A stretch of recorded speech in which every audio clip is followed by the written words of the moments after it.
I want to get some insight from you now on why the word rape has moved into our modern vocabulary in a particularly cavalier fashion. And by that I mean you can hang around with a group of guys in a bar, for example, and you can see a tackle made, and you can hear one person say to the other, boy, he really raped him on that play.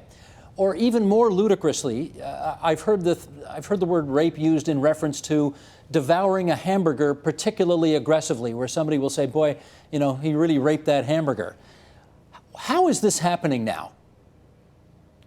Well, I mean, I think it's a perfect example of how unseriously we take sexual violence. There are some people who argue that rape should never be used metaphorically. I'm not one of them. I think if you want to talk about the rape of the environment, right, which is a very serious and important issue, you know, there's an argument to be made for that usage, but using it in this sort of casual way, and almost always it's sort of like, yeah, go you, high five, right? You've exerted some violent dominance over something, and that's good, right? So it's not just that it's been taken lightly, it's that it's being taken as a badge of honor of some kind. And that plays in exactly to the way that rapists continue to rape with impunity here in the West and elsewhere. Why is it happening now?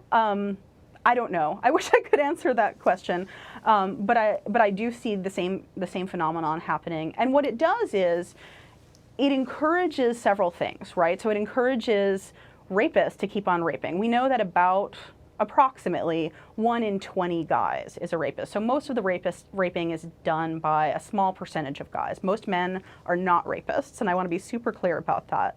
But that small percent, say 6%, depends on which study you look at.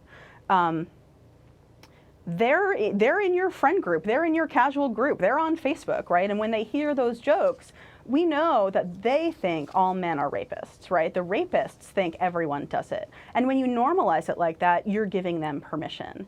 And then again, when we take it not seriously, what we see that when women report sexual violence to authorities, people who might help them, they're not taken seriously. Even if they are taken seriously, prosecutions don't move forward. When prosecutions move forward, there aren't convictions. The rates of prosecution and conviction of sexual violence, both in Canada and the US, are far lower than any other violent crime. And part of that is because of this culture where we just don't take it seriously. I must say, I find it particularly perplexing that this word rape has gone so casually into our vocabulary now. And I shouldn't say our vocabulary.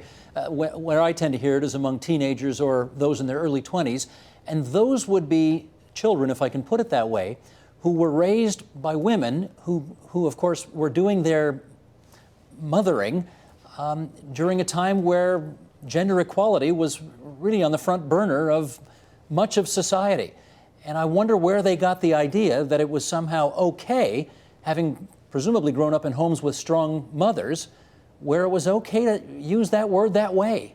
Where does that come from? Well, I think we don't want to overestimate the amount of gender equality in our society. So here in the US, we have a record-breaking number of senators that are women and, you know, entering the new Congress. We have 20 out of 100, right? That's our big step forward, 20%. We know that women, and, you know, forgive me, I live in the US, I have US statistics. You know, women in the US make about 77 cents on the male dollar.